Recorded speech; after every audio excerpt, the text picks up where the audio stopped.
There's statistics around children and adolescents having 60% of their diet from ultra-processed foods and eating 2 to 3 times more sugar than they're meant to have. On the flip side, 20% of them had disordered eating. Dr Emily Leeming is an author, researcher and registered dietitian at King's College London.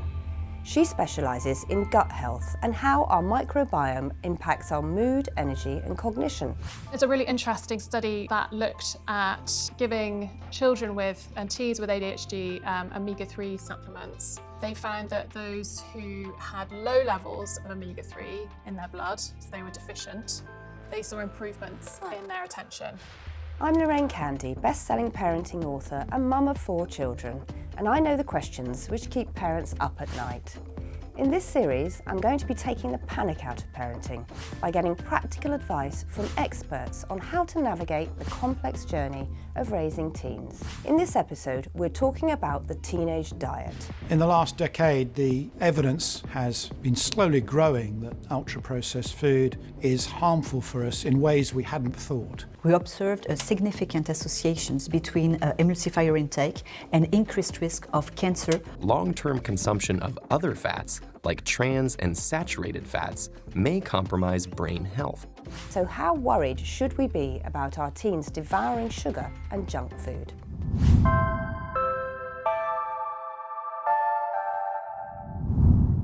I'm just going to read out something that someone I may or may not live with, a teenager, may have eaten when they got home from school last night. So 2 cinnamon swirls, fried chicken, Diet Cokes and half a packet of custard creams. Now, obviously, I was horrified when I witnessed this person, who shall remain nameless, eating that. And I thought all these years I've really been able to control what they eat, but by the time they hit their teenage, I have no control, and I'm watching all this sugar going in. Is it dangerous? Is this person, my son, is it really bad for him? What are your thoughts on that? Of course, there's always going to be an optimal diet, but is that really, really possible? And I think we've got to recognise that parents are between a rock and a hard place, in that, for example, there's statistics around children and adolescents having 60% of their diet from ultra-processed foods and eating 2 to 3 times more sugar than they're meant to have. But also, we really need to think about, on the flip side, we have a big, what's called a meta-analysis, is a grouping of studies across 16 countries looking at 60,000 teens and showing that 20% of them had disordered eating. We also know that girls, teens who are at a normal body weight, 1/3 of them are dieting. So how is it that we can find, a pathway that helps to support teenagers to make healthier choices, but also recognise that we need to be really considerate about that relationship with food and their bodies as well? Yes, a tricky path, a crucial but tricky path to tread. Also, at the same time with teenagers, is you're not the only influence on what they eat. It's what their friends are eating. It's also all the stuff they're seeing on social media, all the headlines that are coming at them. You read something that says eat 30 plants a week, which I don't think I'd be able to eat 30 plants a week. And I get 1 piece of broccoli in one of my teenagers probably once a month. So what is this 30 plants a week thing, something we do need to worry about? Or how do we unpick all of that? Yeah, so the 30 plants a week has come from, effectively it was a large study where they did a survey of about 10,000 people. And one of the questions that was asked on a subset of the participants was, how many plants do you eat a week? And so this was a kind of guesstimated response. It wasn't rigorously collected, self-reported. It wasn't rigorously collected dietary data where we kind of really understand specifically exactly what they ate across the week. And I think it's understanding that there's a lot of perhaps not so much substance behind a lot of their key exciting headlines. So with this study, for example, they compared number 30 effectively came from comparing people who ate 30 plants or more versus those who ate only 10 plants or less. So the people who were seen as, having the smallest amount of plants. So it could have been any number, right? If you compare, any amount of plants to the people who are not doing particularly well. And I think really what I want to share from that is that if something sounds overcomplicated, then it probably is something, and it sounds new and exciting, then it's probably just, one of those flash in the pan, attention grabbing headlines. Whereas actually the things that really matter are those small, simple changes.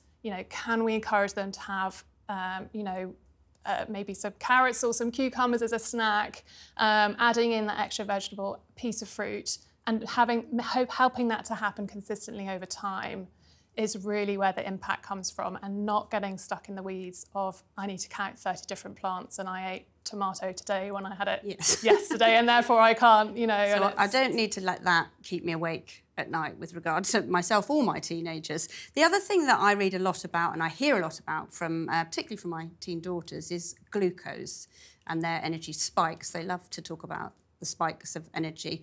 What's going on with this idea of controlling our glucose more effectively? Because teens, it strikes me, their metabolism is a little bit faster than ours as adults anyway. Yeah, absolutely. So teens do need to have a lot of energy. So they actually have, similar calorie needs to us as adults because they've got this growth spurt happening. So we do want to make sure that they're getting the food they need. In terms of talking about blood sugar and glucose spikes, I think is the very kind of common trendy way it's been talked about recently. I think it's one of those, again, a concept that has some scientific substance to it, but has then been kind of taken off and it's grown wings and ended up becoming something that actually perhaps is not that helpful and can potentially be harmful. So I think the way that we really want to talk about blood sugar is talking about it in the way of how can this food, the meal that I'm eating, help me, how is it going to make me feel afterwards? So we know that we want a steady release of sugar into our bloodstream. That's that energy, that long-lasting energy. We want it to kind of stay, kind of keeping us energized throughout until our next meal.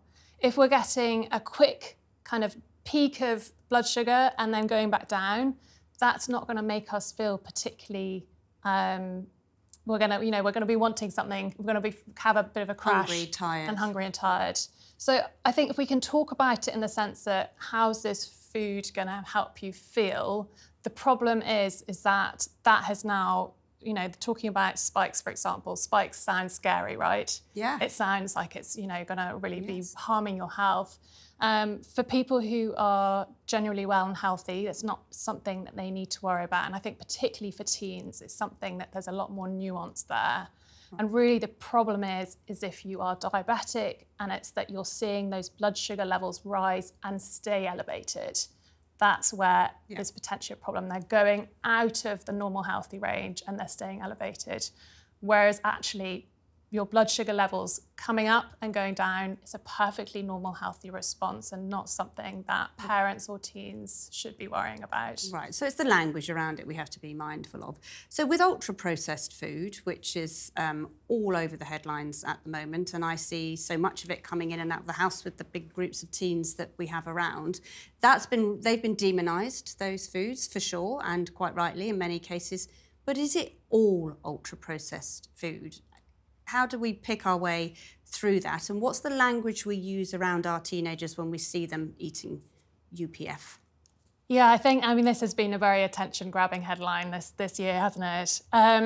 The thing with ultra-processed foods is that, really the classification of these ultra-processed foods was built by scientists who are wanting to kind of put food into buckets to kind of understand, how can we look at this in a different way? It was never meant to inform parents, adults, children going to the supermarket or going to the shops to understand, okay, this specific food, should I pick it up or not? And I think it's become this thing where it then makes it really hard to understand, well, what is an ultra-processed food and what is not an ultra-processed food? And then within that, we also have research coming out, and there's a handful of studies that are showing this, that not all ultra-processed foods are made the same, and not all ultra-processed foods seem to actually be detrimental for our health. Key ones that I want to highlight, so things like bread gets a lot of bad rap. Actually, ultra-processed bread, if you're buying it from the supermarket, yes, admittedly, it's not perhaps as good as your gorgeous sourdough loaf that's going to cost you 3-4 times as much. And that's a whole nother thing. Is that even affordable for most people?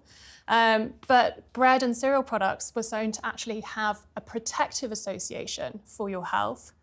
Same things for even ultra-processed yogurts, so fruit-sweetened yogurts. Yes, in an ideal world, we would have, a kind of Greek yogurt, which we know is high in protein, but still shown to have a beneficial kind of health association. And really the problematic ultra-processed foods seem to be time and again, the meat and the meat products, which, no shocker there. That's something we've known for a long time. And also the sugar-sweetened beverages. So it's not about just having the occasional one.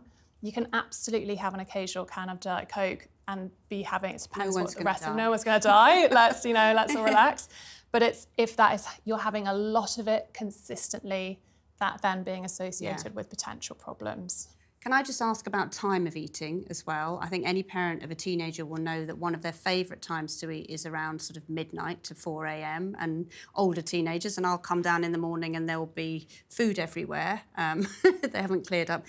Is that dangerous for them, eating at that time of night? What is the process for teens and adolescents around times they eat? Yeah, it's a difficult one. I think it's effectively what we know from the research is that ideally it's not eating late at night because effectively our bodies are running on a body clock. We are running on a circadian rhythm, and our digestion tends to be most awake when we are ourselves awake and it's bright and light outside. And at night, it's the time when our digestion wants to be kind of just winding down a bit, still going. And I think it's, with teens, we want to have that conversation about listening to our hunger and honouring our hunger, talking perhaps about maybe the different types of hunger that there are. So you can have physical hunger, which is, your stomach rumbling and needing some kind of physical nourishment. But then there's also kind of boredom and emotional hunger. Is there perhaps something that is happening behind that where, actually I'm, playing on a video game, or I'm awake and I'm reading a book or whatever's happening, and there's kind of a kind of comfort element to hunger, and could that then be something that we can find something else as a different solution to come in? Right, so changing the language and talking about the type of hunger for them. Yeah, and I think also thinking about having a discussion with them about how do you feel when you're eating these foods at night? Do you feel like you're sleeping better or sleeping worse? I imagine they're saying they're not necessarily going to be sleeping as well. And, could it then be a conversation about, well, actually, are we having a big enough meal at dinner time? What kind of foods do we want to be thinking that are going to help you sleep well, that you're not feeling hungry at night? Having that balance of protein, carbohydrates, fats, and just like helping them, they're taking the lead, but giving them a kind of steer on what might be even just a more nutritional choice rather than necessarily the most optimum choice. It's little nudges. Little nudges, I like that idea. So in your book, it's Genius Gut, Science of Eating for Your Second Brain, you use the phrase, broccoli is not the new Prozac, food is not medicine, which kind of blew my mind because I've kind of always thought food was medicine. That's what I've been taught as a Gen X woman, and I'm always trying to get them to eat broccoli. So do I feel bad about my language around food? I've introduced a morality to it. I've said this is good food, this is bad food. What's going on there, and how can I roll back from that? What should we be talking to them about? Yeah, so this is where kind of nuance comes into play. And I think, with teens especially, they're shifting from this black and white thinking to being able to understand that there's complexity to things, there's nuance to things, and really being able to kind of tease this out. The reason I say in the book about food not being medicine is not that food doesn't play an important role in our health and our well-being, and also our mental health. It's just to recognise that when we start talking about food being medicine, that can inherently place it on a pedestal of where, and equating it to, specific medication, for example, which can then inherently mean that, an extreme example would be, someone who gets diagnosed with cancer and perhaps doesn't seek conventional therapy, conventional treatment, because they're going for a diet-first approach. So when we're talking about food with teenagers, really we want to be trying to keep the morality out of it, as you mentioned. So talking about foods as quote good or quote bad can set ourselves up for associating ourselves with being good or bad for eating a certain food. We can talk about the nutrients in those foods, how those foods can make us feel in terms of energy, in terms of mood. And I think parents also have to, it's this again, it's obviously not always very easy, but really recognising that children model their food behaviour often on their parents, and really as a parent trying to be very conscious about how we talk about our own bodies as well as other people's bodies, and really trying to avoid negative language around that, and also trying to avoid saying, things about feeling perhaps guilty of having eaten a certain food, or perhaps even on the flip side that, you feel kind of pat on your back for having done quote unquote the right thing. And it's really about helping them then ground in an intuitive way, understanding how that food makes them feel without having any of the head noise around it that might be kind of conflicting with that.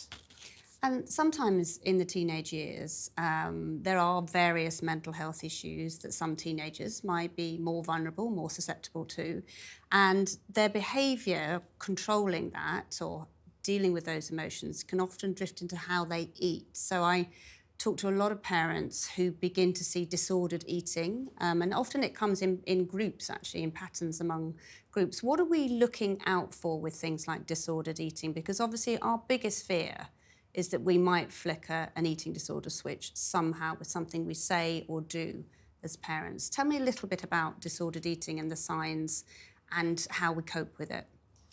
Yeah, so disordered eating is effectively, you're not in the full classification of an eating disorder.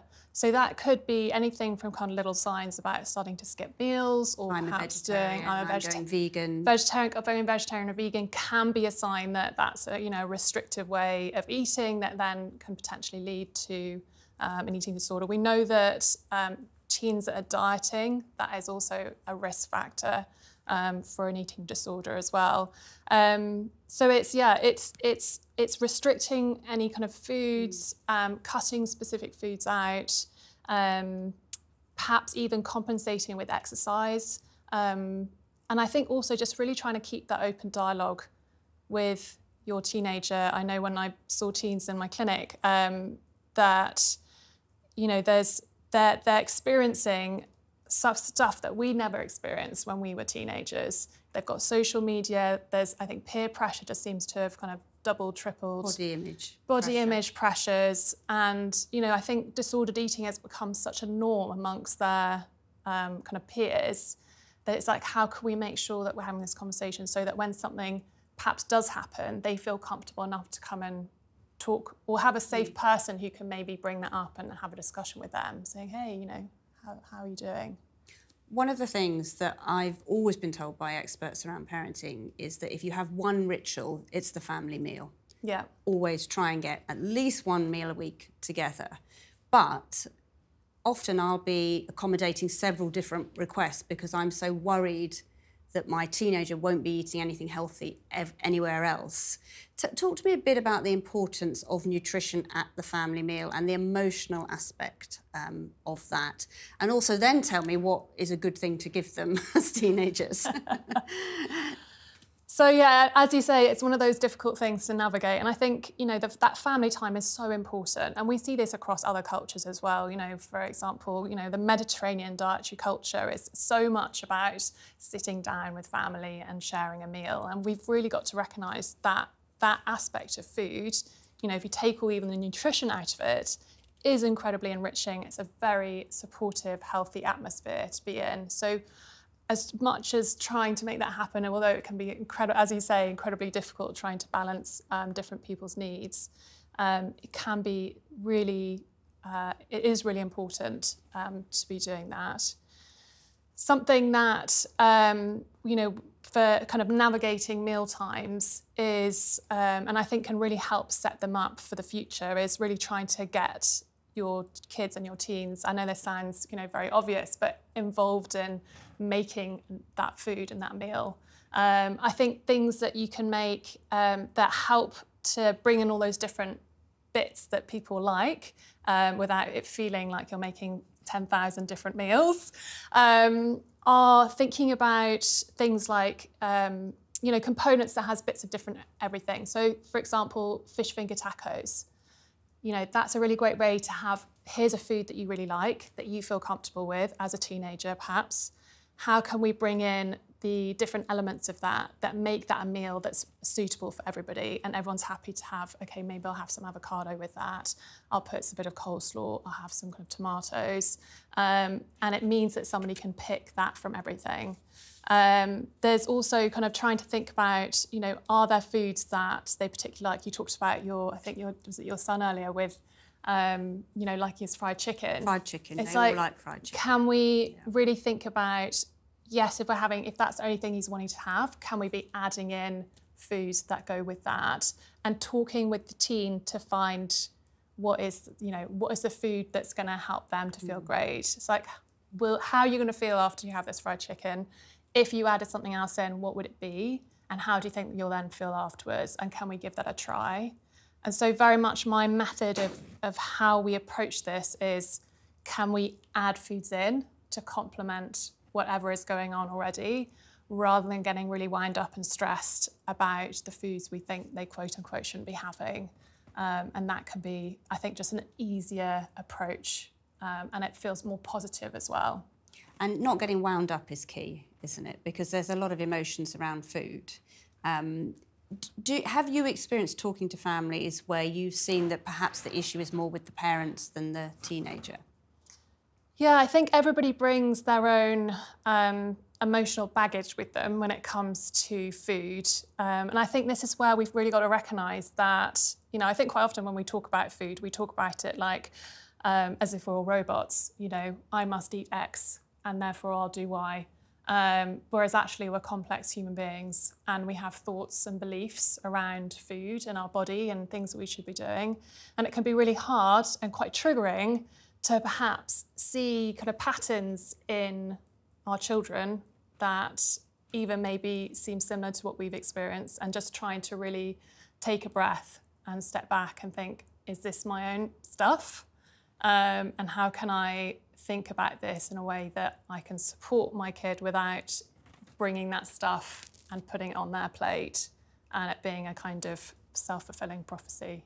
So eating disorders one may have experienced as a teenager oneself may come back when you express any difficulty around what your kids are eating, both as kids and teenagers, do you think? Yeah, but I think that can be true for many people, and I think that, but there's also on the flip side where, in a way that kind of, traumatic experience can help inform you to be, able to handle that in a very different way, because you kind of recognise that within your own self from your own work that you've done.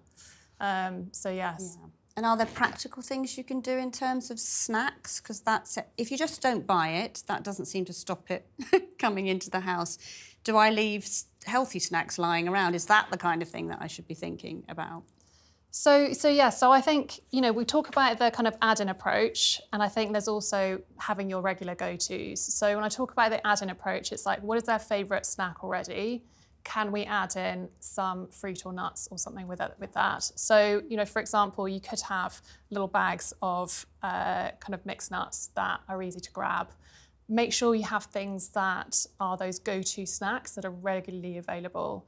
So making sure that they're in eyesight is also really important, because we naturally, as human beings, if we see something, we want to have it, or we're more likely to prompt us to eat it. So whether that's having, your fruit bowl out, whether you open the fridge, it's the first thing you can see, is it perhaps some yogurts that you can then add some stuff to.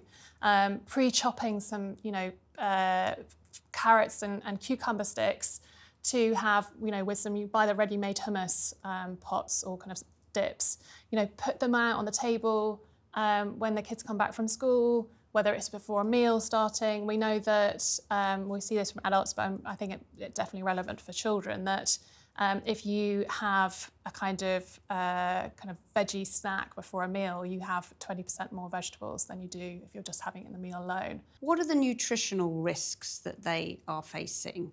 How are they, because obviously it's going to affect their mood and things like that. What are we looking out for? So the thing is I think the thing to recognise here is that it's about their whole dietary pattern across months and years, and not to get wound up about a single day or a couple of days. This week, yeah. That really is, in the grand scheme of things, not a problem. You know, teens are very resilient. When we're thinking about their nutrition, it's about thinking, how can we take that step up? And I talk about a practical step, not thinking I need to go all the way. What is going to work for your kid might not work for someone else. And so really thinking about what the approaches there that are practical. In terms of their mood, it's very much thinking about having those structured meal timings. So we know, for example, with breakfast, that children who don't have breakfast, the research saying this about, have much worse mood, poor attention span.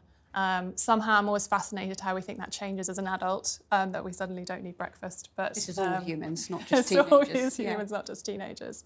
But we see this specifically in like the teenage school population. So yeah, having that breakfast. And I think, again, this is a great example where we can help nudge teens to make choices that perhaps will support them to have a great breakfast that is kind of high in protein, high in fibre. Teens are usually getting enough protein, but really struggling on the fibre front, only getting normally about 50% of the fibre they need. And that could be something like you're pulling out some whole grain cereals with some milk, and maybe you've already got some fruit that's kind of chopped, maybe that they can put out with some nuts and seeds. It depends on what they're happy to have. And then there's other things that we want to really be thinking about throughout the day. There's one that I always really want to highlight, which is omega-3.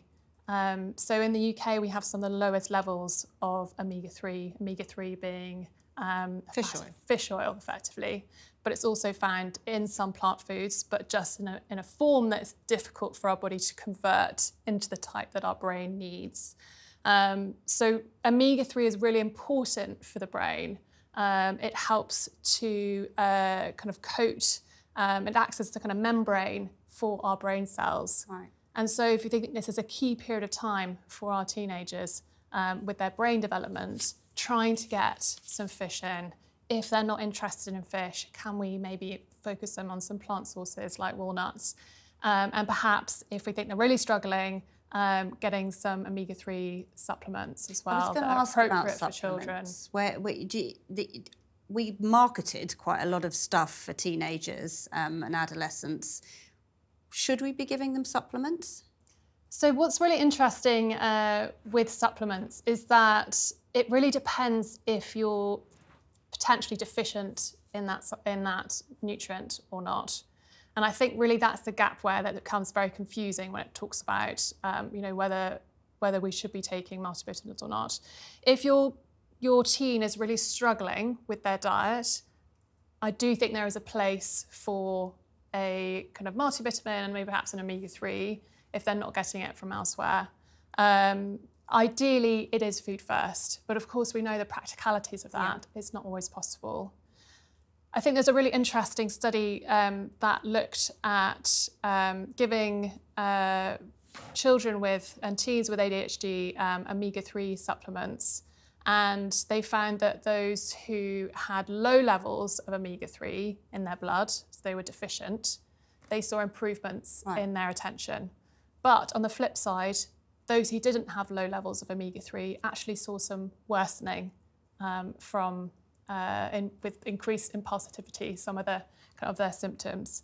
So I think it comes back to this nuance. Is it appropriate for everyone? No, ideally food first, but there is definitely a case where if we're not able to get it from the diet, there is a place for these nutrients as well. And what about calories? So girls particularly, I think, get obsessed with calories. It's a red herring, isn't it, calories, and putting on weight, losing weight. What are your thoughts around that? What are families coming to talk to you about when they ask about calories in and out? So I think ideally we don't talk about calories with teens.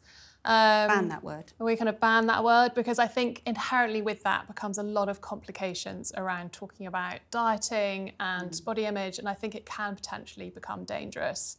In the grand scheme of things, calories do still matter for adults, but again, it's also the food quality that is also important. So both of those together are what matters. So I think with teens, we really want to focus on the nutrition of it. So what are those nutrients, how are those going to make us feel? So we know that we need calcium because it helps keep our bones strong. We know that, if I eat, there's some of these veggies, that's going to help give me energy for longer, and it's going to help keep me feeling full. So we're really kind of trying to use that language around the food that they're eating, and really trying to avoid talking about weight and numbers on a scale as much as possible. And if you do have issues around weight as a teenager, it's good to know that changes. It doesn't necessarily mean that you'll have those issues as an adult, does it? So you're constantly going through periods of growth, and I'm sure everyone can relate to, either having a bit of kind of what they call puppy fat themselves, or you get it. getting it as well, quite frankly. So yeah. So yeah, you're not. It's so I think there's a lot of what's the word? There's a lot of fear around weight that I think is unwarranted, and actually, we want to be strong, not skinny. And I think we need to really be careful about when is the appropriate time to be talking about weight. And really, if that is a concern and you think that it's not just, waiting for a growth spurt, then that is something where, it would be taking that conversation to a dietitian, an expert, finding a way to navigate that together with a professional, and seeing whether, how can you go about this in a structured way that's not going to set them up for problems with the relationship with food in later life, and kind of, Carefully with an expert. Yes, with an expert. And one thing I would say, having two older children who are 22 and 20, is that actually that massive fear parents have around they're only eating white food, they're only drinking Diet Coke. Because of what they've watched around them, my older children are actually really healthy now, which is such a surprise to me. What words of reassurance have you got, having probably you've known kids go through their teenage and come out the other side? What words of reassurance have you got? I think it goes back to this kind of fear around, headlines. And I think actually in the last 10 years, kids are actually eating moderately more fruits and vegetables across the last 10 years than they ever have. Which is not what we I feel responsible for that. It's been my efforts. So there's some good, and they're having less sugar-sweetened beverages than that's a trend. It's going down. Same with confectionery and sweets and sugars. That's also going down across the last 10 years. So I think that keeping that in mind is really helpful, because I think at the moment it feels like, that we're in this kind of quagmire, that we're kind of stuck in this ultra-processed storm. But actually, this has consistently been something that parents have had to struggle with across the last 10 years, and actually we're doing a better job than we did 10 years ago. So we need to kind of recognise that in ourselves. And that also, not everything is written in stone. Yes, it's really important to support children's development, and that, if they're having a really poor quality diet, there are implications from that, potentially. It's just a higher risk of diseases later in life. But that doesn't mean that that is a guarantee for your child. And there's always possibilities, as you say, as you come out of it and you have a really healthy diet, and if you've built that infrastructure as a parent of prompting, this is nutritional nudges, these are kind of what's going to help you feel great, that all starts to click into place, and that will kind of come to fruition. And just kind of having faith that they are pushing boundaries and learning this from themselves, and you're there, yes, kind of frantically, holding Yeah, yourself so you're role modelling it. They might not be eating it, but they're watching it, and Yeah. that's a good thing, you think, Yeah. as a nutritionist. Absolutely. Thank you very much, Dr Emily Leeming, for those wise words, and we do not need to panic as much as I thought we did. Absolutely not. But yes, thank you so much for having me.